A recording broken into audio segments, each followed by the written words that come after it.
વિદ્યાર્થી મિત્રો, મારી શાળા KKBS યુટ્યુબ ચેનલમાં આપ સૌ વિદ્યાર્થી મિત્રોનું હાર્દિક સ્વાગત છે.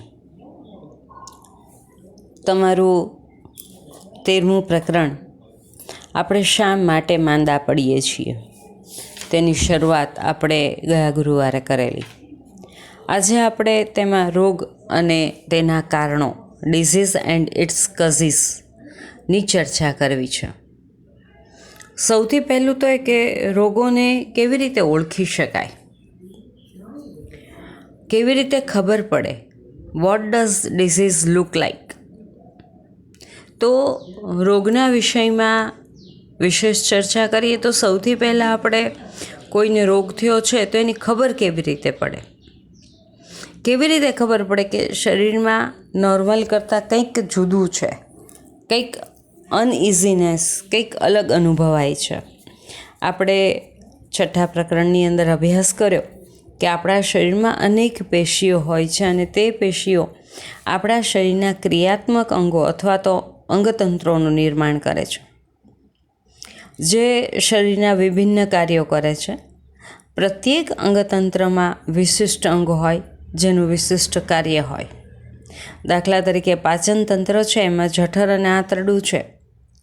તો જઠર અને આંતરડાનું શું કાર્ય? તો કે એ આપણા દ્વારા મોં દ્વારા લેવાયેલા ખોરાકને પચાવવાનું કામ કરે છે. સ્નાયુઓ અને અસ્થિઓથી બનેલું સ્નાયુ કંકાલ તંત્ર, એનું કાર્ય તો કે આપણા શરીરને સંભાળ રાખે, શરીરને હલનચલન માટે મદદરૂપ થાય. કંકાલ તંત્ર છે, શરીરને ટેકો ટટ્ટાર રાખવાનું કામ કરે. તો આવું દરેકનું કાર્ય છે તે અલગ અલગ છે. જ્યારે કોઈ રોગ થાય ત્યારે શરીરના એક અથવા અનેક અંગો તેમજ તંત્રોમાં ક્રિયા અથવા તો સંરચનામાં ખરાબી કે વિક્ષેપની કંઈક છે, એની કરતાં નોર્મલ જે ચાલે છે એની કરતાં કંઈક અંદર જુદું એવું થયું છે, કંઈક બદલાવ આવ્યો છે કે એ વિક્ષેપ થયો છે, એની સ્થિતિ આપણને ખબર પડે. અને દાખલા તરીકે પગ ઓચિંતો દુખવા માંડે. કેમ દુખ્યો? ક્યાંય ભટકાણા હતા, ક્યાંય વાગ્યું હતું, પગ મચકોડાણો હતો. આપણે અનેક પ્રકારની વિચાર કરીએ કે ભાઈ ઓચિંતો પગ કેમ દુખવા માંડ્યો. માથું દુખે છે. કેમ દુખે છે? ખાટું ખાતું કંઈ, તડકે બહાર ગયા હતા, શરદી થઈ છે, તાવ આવ્યો છે, માથું કોરું રાખ્યું છે. આવા અનેક કારણોની આપણે વિચારણા કરતા હોઈએ. તો જ્યારે કોઈ રોગ થાય છે ત્યારે શરીરના એક અથવા તો અનેક અંગો તેમજ તંત્રોમાં ક્રિયા અથવા તો સંરચનામાં ખરાબી કે વિક્ષેપની સ્થિતિ જણાય. અને આ પરિવર્તન અથવા તો બદલાયેલી સ્થિતિ છે એ રોગના લક્ષણનું નિદર્શન કરે છે. રોગના લક્ષણ ખરાબ કે અસામાન્ય સ્થિતિનો સંકેત આપણને આપે. આ રીતે માથાનો દુખાવો થવો, ઉધરસ આવવી, ઝાડા થઈ જવા કે કોઈ ઘામાંથી પરવું એટલે કે ખરાબ થયેલું પ્રવાહી બહાર આવવું, આ બધા લક્ષણો છે. અને આ લક્ષણોથી કોઈને કોઈ રોગનું નિદાન થાય છે, પરંતુ એનાથી એ ખબર પડતી નથી કે કયો રોગ થયો છે. દાખલા તરીકે માથાના દુખાવાનું કારણ પરીક્ષાનો ભય અથવા મગજનો તાવ એટલે કે મેનેન્જાઇટિસ પણ હોઈ શકે, અથવા તો બીજી અનેક બીમારીઓમાંથી કોઈ પણ એક હોઈ શકે. રોગનું ચિહ્ન એ છે કે જેનું ચિકિત્સક એટલે કે ફિઝિશિયન એટલે કે ડૉક્ટર છે એ લક્ષણો અથવા તો ચિહ્નોને આધારે રોગનું નિદાન કરે છે. તો લક્ષણ અથવા ચિહ્ન કોઈ વિશેષ રોગના અનુસંધાને સુનિશ્ચિત સંકેત આપે છે. અને આપણે જ્યારે ડૉક્ટર પાસે જઈએ છીએ એટલે કે ચિકિત્સક છે એ આપણે એની પાસે જઈએ એટલે આપણને પ્રશ્ન પૂછે, કાલ શું ખાધું હતું, ક્યાં ગયા હતા, કેમ માથું દુખે છે, શરદી જેવું છે. સ્ટેથેસ્કોપ લઈ અને આપણી છાતી ઉપર ચકાસશે કે ફેફસામાં ક્યાંય કફની સ્થિતિ છે, શરદી દેખાય છે, ગળું મોઢું ખોલાવીને આ એવું બોલાવડાવશે કે અને ગળામાં બેટરીથી જોશે કે કાકડાને કાંઈ અસર થઈ છે કે નહીં. તો આવી રીતે એ ચકાસણી કરે છે અને એના ઉપરથી એ રોગના સાચા કયો રોગ છે એ બતાવે. ક્યારેક એવું થાય કે કદાચ આવા પરીક્ષણોમાં પણ ખબર ન પડે તો વિશેષ ચિકિત્સા અને રોગનું સાચું કારણ જાણવા માટે થઈ અને લેબોરેટરીમાં બ્લડ યુરિન એવા ટેસ્ટ પણ કરાવતા હોય છે. તો જેને કારણે કયો રોગ થયો છે અને એનું યોગ્ય નિદાન થઈ શકે એ માટેની આવી પદ્ધતિ છે એ ચિકિત્સક એટલે કે ડૉક્ટરો દ્વારા આપણે અનુભવતા હોઈએ છીએ. હવે રોગોની અભિવ્યક્તિ છે એ જુદી જુદી હોઈ શકે અને સંખ્યાબંધ કે ઘણા બધા કારકો ઉપર નિર્ભર હોય, અને એમાંથી સૌથી વધારે સ્પષ્ટ કારક જેના દ્વારા રોગની તપાસ કે નિદાન થાય છે તે છે સમયગાળો. કેટલાક રોગો એવા છે કે જે ટૂંકા સમયગાળા માટે હોય છે, અને આવા ટૂંકો સમયગાળો ધરાવતા રોગો છે એને તીવ્ર કે હઠીલા રોગો કહેવામાં આવે છે, એટલે કે એક્યુટ રોગ. અંગ્રેજીમાં એને એક્યુટ ACUTE એક્યુટ રોગ કહેવામાં આવે છે. હવે શરદી, ઉધરસ આ બધા ખૂબ ઓછા સમયગાળા સુધી જ, તો શરદી છે એ એક્યુટ રોગ છે. અન્ય કેટલાક રોગો એવા છે કે જે લાંબા સમયગાળા સુધી અથવા તો જીવન પર્યંત રહેતા હોય, અને એવા રોગોને હઠીલા રોગો, અંગ્રેજીમાં એને ક્રોનિક રોગ કહેવામાં આવે. CHRONIC ક્રોનિક એટલે કે હઠીલા રોગો છે. અને એનું એક ઉદાહરણ છે એલિફેન્ટાઇસિસ અથવા તો હાથીપગાનો રોગ, કે જે એકવાર થયો પછી આખી તમે જીવો ત્યાં સુધી જીવન પર્યંત તમારી સાથે રહે. એટલે અને ભારતના કેટલાક પ્રદેશોમાં એ ખૂબ જ સામાન્ય રોગ છે, તે આપણને હાથીપગાનો રોગ છે જોવા મળે છે. અહીંયા તમને એક પ્રવૃત્તિ આપી છે, અને એને માટે થઈ અને તમારી આસપાસના પર્યાવરણનું તમારે અવલોકન કરવાનું છે. પહેલું એ કે છેલ્લા 3 મહિનામાં કેટલા રોગો તીવ્ર રોગથી પીડાય છે. છેલ્લા 3 મહિનામાં કેટલા લોકોને હઠીલા રોગ થયા છે. તમારા પડોશના કુલ કેટલા લોકો હઠીલા રોગથી પીડાય છે. તો અહીંયા તમે જોશો કે બધાના જવાબ છે તે જુદા જુદા આવશે. અને આવી જે આપણને ભિન્નતા જોવા મળે, એ ભિન્નતા છે એ લોકોના સામાન્ય સ્વાસ્થ્ય ઉપર શું અસર પડે છે. તો આ પ્રશ્ન આપણા મનમાં સતત ઉદ્ભવે છે. તો દરેકને એક સરખા જ માંદા પડે, એક સરખી જ અસર થાય, એક સાથે જ બધાને એકહારે તાવ આવે તો બધાને એકહારે તાવ આવે, બધાને માથું દુખે તો બધાને એકસાથે જ માથું દુખે, બધાને પેટમાં દુખે તો એકસાથે પેટમાં દુખે, આવું બનતું નથી. પણ દરેકને અલગ અલગ હોય. એટલે કે આવી ભિન્નતા જે જોવા મળે એનું કારણ તીવ્ર રોગો છે તે વારંવાર થાય, પરંતુ એનો સમયગાળો ટૂંકો હોય છે. તીવ્ર રોગો છે એ સ્વાસ્થ્ય પર બહુ મોટી અસર નથી સર્જતા, દર્દી થોડા સમયમાં સાજો થઈ જાય છે. જ્યારે હઠીલા રોગોનો ગાળો છે એ લાંબો કે જીવન પર્યંત હોય, અને દર્દીના સ્વાસ્થ્ય ઉપર એ ગંભીર અસર સર્જાવાને કારણે એને સામાન્ય જીવન મેળવવું મુશ્કેલ પડે છે. તો આવી ભિન્નતા આપણને જોવા મળે છે. હવે હઠીલા રોગો અને નબળા સ્વાસ્થ્યની વાત કરી.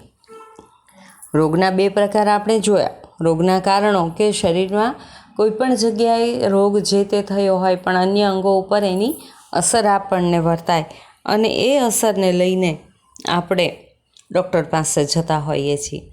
ડૉક્ટર છે એનું નિદાન કરવા માટે થઈ અને સામાન્ય લક્ષણો ના અનુસંધાને સુનિશ્ચિત કરે, અને વિશેષ માટે થઈ અને ડૉક્ટર છે એ લેબોરેટરીમાં કેટલા ટેસ્ટ કરાવે. હવે જે કંઈ રોગો થાય છે, રોગ 2 પ્રકારના, એક છે તીવ્ર રોગ એટલે કે એક્યુટ રોગ, બીજા છે હઠીલા રોગો, એને જેને આપણે ક્રોનિક ડિઝીઝ તરીકે ઓળખીએ છીએ. હવે આપણે કલ્પના કરી શકીએ કે તીવ્ર અને હઠીલા રોગોની આપણા સ્વાસ્થ્ય ઉપર ભિન્ન ભિન્ન અસર કેવી થાય. કોઈ પણ રોગ જો આપણા શરીરના કોઈ પણ ભાગના કાર્યને અસર પહોંચાડી શકે છે, તો તે આપણા સામાન્ય સ્વાસ્થ્યને પણ અસર પહોંચાડે જ છે. કારણ કે સામાન્ય સ્વાસ્થ્ય માટે શરીરના બધા અંગોને સામુદાયિક સમૂહમાં કાર્ય કરવું આવશ્યક છે. જઠર છે તે પાચનનું કામ કરતું હોય, ફેફસા છે એ કાર્બન ડાયોક્સાઇડની આપ-લે કરવાનું કામ કરતું હોય, હૃદય છે એ ધબકવાનું કામ કરી સમગ્ર શરીરમાં રુધિરને પહોંચાડવાનું કામ કરતું હોય. તો આવી રીતે બધા સામૂહિક સમુદાયમાં કામ થતું હોય છે. પણ તીવ્ર રોગ જે ખૂબ જ ઓછા સમય સુધી રહે છે, એ સામાન્ય સ્વાસ્થ્યને અસર પહોંચાડવા માટેનો એને સમય મળતો નથી, પરંતુ હઠીલા રોગો છે એ આપણા સ્વાસ્થ્યને અસર પહોંચાડી શકે છે. દાખલા તરીકે આપણે ઉધરસને શરદીને લઈએ તો જે આપણને બધાને સમયાંતરે થતા હોય, આપણામાંથી અડધો કરતાં પણ વધારે લોકો છે લગભગ 1 અઠવાડિયામાં સાજા થઈ જતા હોય છે, અને આપણા સ્વાસ્થ્ય ઉપર એની કોઈ વિશેષ ખરાબ અસર થતી નથી. શરદી ઉધરસને કારણે આપણે વજનમાં કોઈ ઘટાડો થતો નથી, આપણા શ્વાસોશ્વાસ વધી જતા નથી, કે હંમેશા આપણે થાકનો અનુભવ પણ કરતા નથી. થોડા સમય હોય એટલા સમય આપણને થોડું શરીર તપે કે એવું થતું હોય છે, પણ વિશેષ કોઈ આપણે અનુભવ એનો કરતા નથી. પણ જો આપણે હઠીલા રોગ જેવા કે ફેફસાનો ક્ષય, ટીબીના રોગથી સંક્રમિત થઈએ તો કેટલાય વર્ષો સુધી બીમાર હોવાને કારણે વજન ઓછું થઈ જાય, પ્રત્યેક સમયે થાકનો અનુભવ થાય, તો આવી અસર આપણે અનુભવીએ છીએ. જો તીવ્ર રોગથી પીડિત હોઈએ તો કેટલાક દિવસો માટે તમે લોકો છો તો શાળામાં જઈ શકતા નથી, પણ જો હઠીલા રોગથી પીડાતા હો તો તમે શાળામાં જઈને અભ્યાસને સમજવામાં મુશ્કેલી પડે, શીખવાની ક્ષમતા ઘટી જાય, અથવા તો આપણે લાંબા સમય સુધી અસ્વસ્થ રહીએ. અને એટલા માટે હઠીલા રોગ એ તીવ્ર રોગની સાપેક્ષમાં લોકોના સ્વાસ્થ્ય ઉપર લાંબા સમયગાળા સુધી વિપરીત અસર ઉત્પન્ન કરતું હોય છે. હવે રોગ થવાનું કારણ શું? આવી બધી અસરો આપણને જોવા મળે, તીવ્ર અને હઠીલા રોગો, પણ રોગ થવાનું કારણ શું? તો જ્યારે આપણે રોગના કારણ વિશે વિચારીએ ત્યારે આપણે એ પણ યાદ રાખવું જોઈએ કે આ પ્રકારના આ બધા જે કારણો છે, કારણના પણ ઘણા બધા સ્તર છે. આપણે એક ઉદાહરણ લઈએ, જો કોઈ નાના બાળકને પાણી જેવા પાતળા ઝાડા થાય તો આપણે કહી શકીએ કે એને વાયરલ ઇન્ફેક્શન છે, એટલા માટે એને ઝાડા થઈ ગયા છે. હવે આપણને એમ થાય કે આનું મુખ્ય કારણ જો વાયરસ છે, પ્રાથમિક કારણ, તો વાયરસ આવ્યા ક્યાંથી? સમજી લો કે આપણે સમજીએ કે ભાઈ દૂષિત પાણી છે અને દૂષિત પાણી બાળકે પીધું છે અને એને કારણે બાળકના શરીરમાં એ વાયરસ આવ્યો, પણ અન્ય બાળકોએ એની સાથે જ પાણી પીધું હતું તો એને ઝાડા નથી થયા અને આને એકને જ ઝાડા થયા, તો એનું કારણ શું હોઈ શકે? હવે આનું કારણો જો વિચારીએ તો આપણને એમ થાય કે ભાઈ આ બાળક છે તંદુરસ્ત ન હોય અને પરિણામે એને વાયરસની અસર જલ્દી સંક્રમિત થઈ ગયો અને એ બીમાર પડી જાય છે. હવે અન્ય બાળકો બીમાર પડતા નથી, તો એનો અર્થ એવો થાય કે એ બાળકો સ્વસ્થ છે ને આ બાળક સ્વસ્થ નથી. બાળક શા માટે સ્વસ્થ નથી? ઘણા બધા કારણો હોઈ શકે. આજુબાજુનું વાતાવરણ તો એક સરખું જ છે અને બધા બાળકો એમાં એક સરખા જ રહે છે, પરંતુ આ બાળકને પર્યાપ્ત માત્રામાં પોષણ નહીં મળતું હોય અને પોષણ ન મળતું હોય, પરિણામે શરીરની રોગ પ્રતિકારક શક્તિ છે તે નબળી હોય અને પરિણામે આવું પોષણ પૂરતું ન મળતું હોય, રોગ પ્રતિકારક શક્તિ પૂરતી ન હોય અને પરિણામે એ માંદું પડી જતું હોય. હવે પ્રશ્ન એ થાય કે પર્યાપ્ત માત્રામાં પોષણ કેમ નથી મેળવી શકતું? શક્ય છે કે એના માતા પિતાની પરિસ્થિતિ સારી ન હોય, એ ગરીબ હોય અને પૂરતો પોષક આહાર છે એ ન મળતો હોય. અહીંયા સંભાવના એ પણ હોય કે બાળકમાં કોઈ આનુવંશિક ખામી હોય, વારસાગત કોઈ તકલીફ હોય અને એને કારણે બાળક જ્યારે વાયરસના સંપર્કમાં આવે ત્યારે પાતળા ઝાડાની અસર દર્શાવે. એટલે કે માત્ર આ બધા કારણો આપણે વિચારવાના છે, કંઈ આનુવંશિક ખામી હોય કે ઓછું પોષણ હોય તો પાતળા જાડા થઈ શકતા નથી, પણ એ એક રોગનું કારણ દર્શાવે છે. તો પ્રશ્ન એ થાય કે બાળકને સ્વચ્છ પાણી કેમ નથી મળતું? સંભવ છે કે બાળકનો પરિવાર નિવાસ કરતો હોય ત્યાં સુવિધા નિર્બળ હોય, આજુબાજુ વાતાવરણ યોગ્ય ન હોય, ક્યાંક ગટર અને નળની લાઈન ભેગી થઈ ગઈ હોય, અથવા તો આજુબાજુના વાતાવરણમાં કૂવેથી પાણી ભરતા હોય તો કૂવામાં કોઈ કચરો હોય, તો એવી પણ અસર થાય. તો સુવિધા નબળી હોય અને એને કારણે સ્વચ્છ પાણી ઉપલબ્ધ ન થતું હોય, તો આ રીતે ગરીબ લોકો અને સુવિધાના અભાવને ન હોવાને કારણે બાળકની બીમારી છે એ ત્રીજા સ્તરમાં પ્રવેશે છે. એટલે રોગો છે પ્રાથમિક કારણ અને સહાયક કારણને લીધે થાય છે.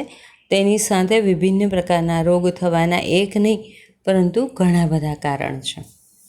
જેમ કે હમણાં આપણે વાત કરી હતી કે ભાઈ માથું દુખે છે, તો ભાઈ કેમ માથું દુખે છે? રાત્રે ઉજાગરો હતો, ખાટું ખાધું હતું, તાવ છે, શરદી છે, માથામાં કફ ભરાઈ ગયો છે, પરીક્ષાનો ભય લાગ્યો છે. તો આવા બધા ઘણા બધા કારણોસર માથાનો દુખાવો થતો હોય. તો આવા રોગ થવામાં આવા બધા ઘણા બધા કારણો ભાગ ભજવતા હોય છે.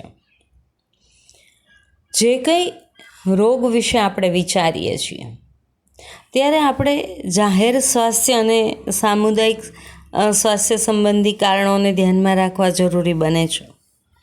રોગના પ્રાથમિક કારણોના વિષયમાં પણ વિચારવું જોઈએ. રોગના કારણનો એક વર્ગ છે અને એ છે સંસર્ગજન્ય કારકો, અને એ છે મોટાભાગના સૂક્ષ્મ સજીવો. અત્યારે આપણે જોઈએ કે ભાઈ કોરોનાગ્રસ્ત પરિસ્થિતિ છે, સંસર્ગજન્ય રોગ છે, એકબીજાને આપણે હાથ મેળવી શકતા નથી, નમસ્તે કરીએ છીએ, એકબીજાના સંપર્કમાં આવવાનું ટાળીએ છીએ, મોઢા ઉપર માસ્ક બાંધીએ છીએ, હાથ છે વારંવાર ધોઈએ છીએ. તો ત્યાં આ સંસર્ગજન્ય રોગ છે. તો આવી રીતે જે રોગના પ્રાથમિક કારક સૂક્ષ્મજીવો છે તેવા રોગને સંસર્ગજન્ય રોગો કહેવામાં આવે છે.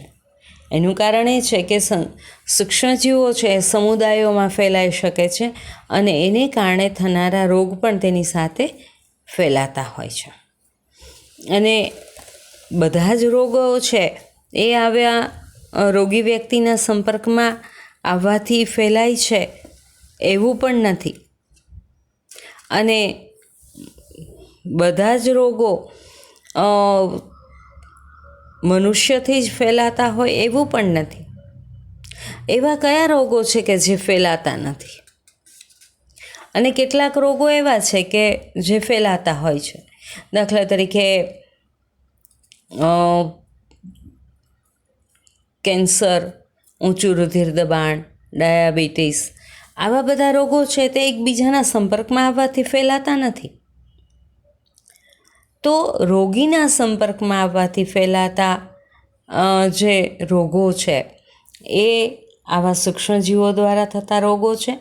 અને મનુષ્યમાં આવા જે કેન્સર છે, ઊંચું રુધિર દબાણ છે, ડાયાબિટીસ છે, આવા રોગોમાં કેન્સર જનનિક અનિયમિતતાને કારણે, ઊંચું રુધિર દબાણ વધારે વજન હોવાને કારણે કે કસરત ન કરવાને કારણે, જ્યારે ડાયાબિટીસ એ અંતઃસ્રાવ ઇન્સ્યુલિનના અપૂરતા પ્રમાણ કે ઉણપને કારણે થતા રોગો છે. થાઇરોઇડ છે એ પણ આવી રીતે થતો રોગ છે. એટલે કે આવી સંસર્ગજન્ય રોગો એ બધા જ એવા રોગો નથી. બીજી તરફ આપણે એક રોગો એવા છે, કેટલાક રોગો કે જે સંસર્ગજન્ય જીવો દ્વારા ફેલાય છે અને એને કારણે આપણે એને સંસર્ગજન્ય અથવા તો ચેપી રોગો તરીકે ઓળખીએ છીએ. જ્યારે બીજા કેટલાક એવા રોગો છે કે જે સંસર્ગજન્ય કારકો દ્વારા થતા નથી.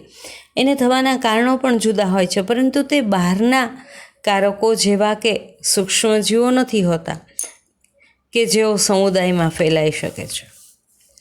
એટલે એ મોટા ભાગે એ રોગો છે આંતરિક રોગો છે, અસંસર્ગજન્ય રોગો છે, એટલે કે બિનસંસર્ગજન્ય બિનચેપી રોગો છે. દાખલા તરીકે આપણે હમણાં વાત કરી કે ભાઈ કેન્સર છે તો એ જનનિક અનિયમિતતાને કારણે થાય છે. ઊંચું રુધિર દબાણ, જેને હાઈ બીપી કહીએ, એ વધારે વજન હોવાને કારણે, કસરત ન કરવાને કારણે થતો હોય છે. તો આવા ઘણા બધા રોગો છે કે જે બિનસંસર્ગજન્ય રોગો છે, જેને ફેલાવવા માટે આપણે કોઈ કારકોની જરૂર પડતી નથી. તો રોગોની ફેલાવાની રીતો અને એના ઉપચારની રીતો અને સામુદાયિક સ્તર પર તેના નિવારણની રીતો એ વિભિન્ન રોગો માટે જુદી જુદી હોય છે. જેવો રોગ એવી એની સારવાર. તો તેઓના પ્રાથમિક કારણો આપણે સંસર્ગજન્ય છે અથવા તો અસંસર્ગજન્ય છે, અને એના ઉપર એ આધાર રાખે છે. એટલે અહીંયા તમને એક પેપ્ટિક અલ્સર અને નોબેલ પુરસ્કાર વિશે વિશેષ જાણકારી આપી છે. કેટલાક વર્ષોથી આપણે એ વિચારતા હતા કે પેપ્ટિક અલ્સર, કે જે જઠર અને પક્વાશયની એસિડિટીના સંદર્ભમાં થતો દુખાવો અને રુધિર સ્ત્રાવ છે, તેનું કારણ આપણી રહેણીકહેણી છે. આપણે વિચારીએ છીએ કે તણાવયુક્ત જીવનમાં જઠરમાં એસિડનો સ્ત્રાવ વધારે થાય છે, જેને કારણે કાળક્રમે પેપ્ટિક અલ્સર થઈ જાય છે. 2 ઓસ્ટ્રેલિયન વૈજ્ઞાનિકોએ શોધ્યું કે એક બેક્ટેરિયા હેલિકોબેક્ટર પાયલોરી પેપ્ટિક અલ્સરનું કારણ છે.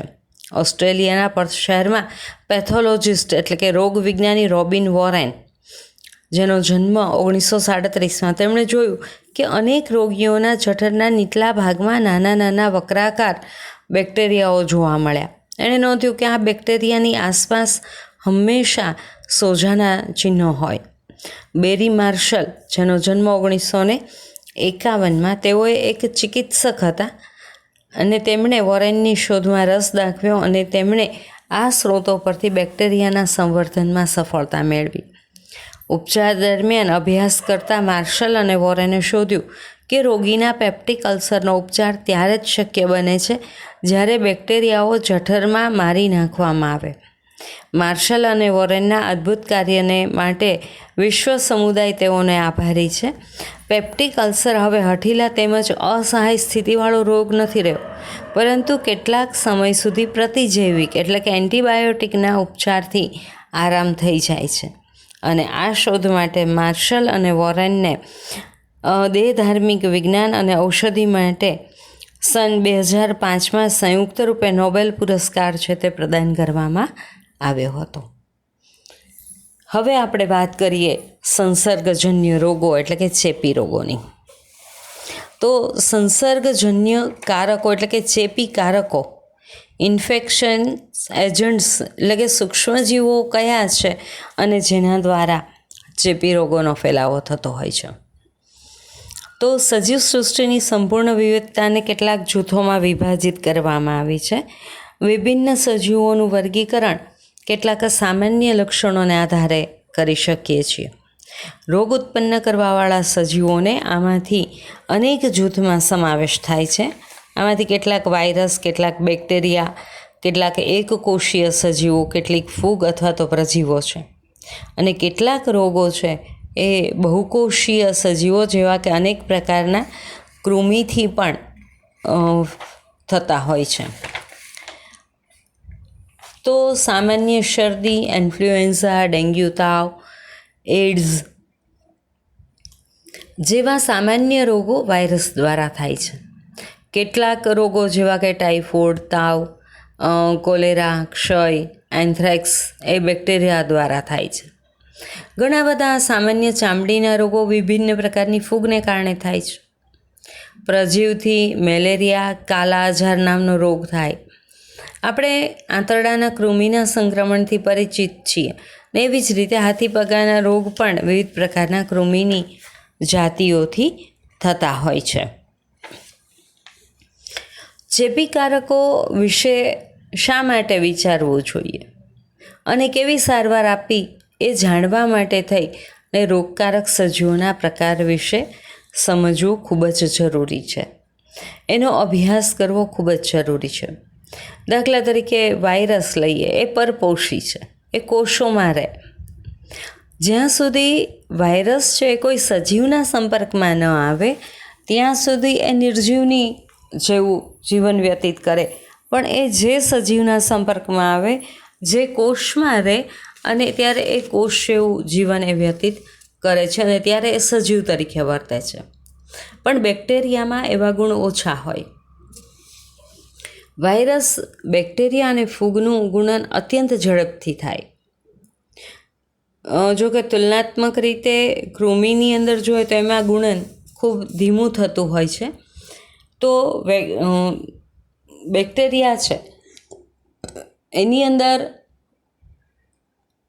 ફૂગની અંદર એનું 1માંથી 2 કોષો, 2માંથી 4 કોષો, 4માંથી 8 કોષો એવું ગુણન છે ખૂબ ઝડપી થતું હોય. દાખલા તરીકે તમારી મમ્મી છે એ સવારે દૂધમાં થોડું દહીં અથવા તો છાશ નાખી અને એને મેળવે છે, અને તમે 7-8 કલાકના અંતે સાંજે જોશો તો એ દૂધમાંથી દહીં બની ગયું હશે. તો દહીં બનવાની પ્રક્રિયા છે એની અંદર લેક્ટોબેસિલસ બેક્ટેરિયાને કારણે થાય છે. તો એમાં બેક્ટેરિયા છે એનું ગુણન ખૂબ ઝડપી થાય છે. ખરેખર આપણે મેળવણ નાખીએ છીએ ત્યારે થોડી માત્રામાં એની અંદર લેક્ટોબેસિલસ બેક્ટેરિયા નાખીએ છીએ.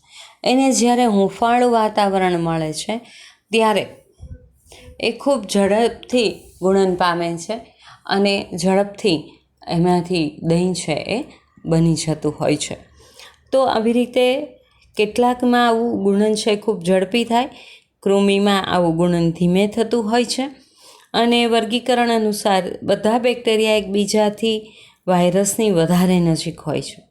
એવું વાયરસમાં પણ હોય છે. એનો અર્થ એવો જ થયો કે અનેક જૈવિક પ્રક્રિયાઓ બધા બેક્ટેરિયામાં સમાન હોય છે, પરંતુ વાયરસ વર્ગથી ભિન્ન હોય છે. અને તેના પરિણામ રૂપે ઔષધિ જે કોઈ વર્ગમાં કોઈ એક જૈવિક પ્રક્રિયાને રોકે તો એ આ વર્ગના બધા સભ્યો ઉપર આ પ્રકારે અસર પહોંચાડે, પરંતુ એવી જ ઔષધિ અન્ય વર્ગોના સંબંધિત રોગકારકો ઉપર અસર પહોંચાડી ન શકે. એટલે શરદી છે તો શરદીના દવા જે છે એ જ દવા તમે એડ્સમાં વાપરો તો ન થઈ શકે.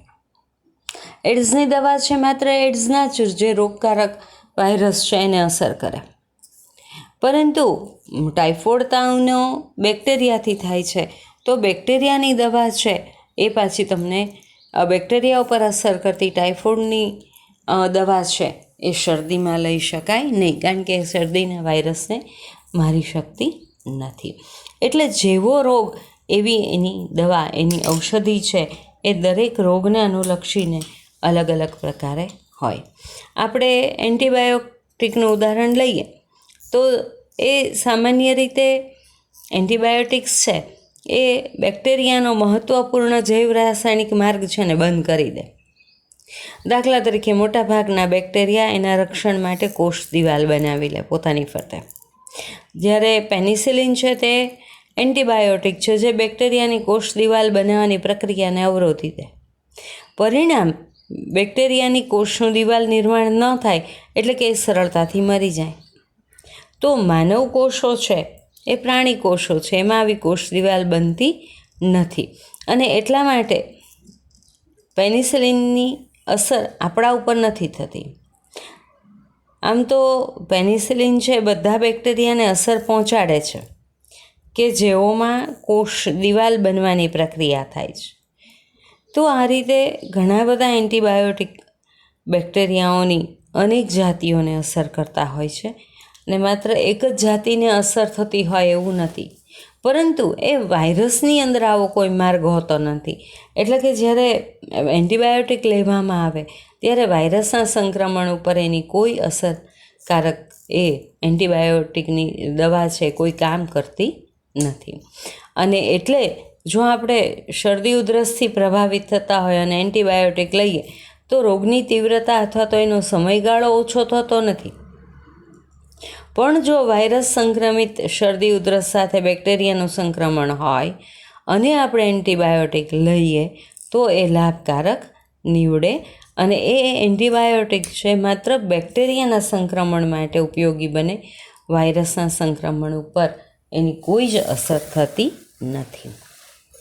એટલે આ પ્રકારે જે તે રોગ છે એની દવા એ જે તે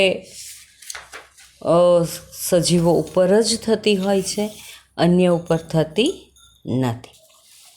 હવે આપણે કેટલાક રોગકારક સજીવો છે એ તમારા પાઠ્યપુસ્તકમાં આપ્યા છે, એની વાત કરીએ. એની આકૃતિ આપી છે. ચેપગ્રસ્ત કોષની બહાર નીકળતા વાયરસ છે એનો એક ફોટો આપ્યો છે. બીજું એક છે સ્ટેફિલોકાઇસ, એટલે કે એ બેક્ટેરિયા છે જે ખીલના રોગકારક છે. એની પ્રજીવ આપ્યો છે ટ્રાઇપેનોસોમા, જે અનિદ્રાનો રોગકારક છે. રકાબી આકારના લાલ રુધિર કોષો એની બાજુમાં રહેલા જે ટ્રાઇપોસોનોમા છે એની સમજણ આપે એવો ફોટો છે. ગોળ કૃમિનો ફોટો આપ્યો છે અને એક લેશમાનિયાની પ્રજીવ આપ્યો છે, જે કાલા આઝાર નામનો રોગ થાય છે એનું કારણ છે એ પ્રજીવ. અને એ સજીવો અંડાકાર હોય અને એમાંથી એક લાંબી ચાંબુક જેવી રચના છે તે નીકળતી હોય છે. એટલે અહીંયા એના માપ સહિત તમને આવા ફોટોગ્રાફ્સ છે એ જુદા જુદા રોગના આપ્યા છે.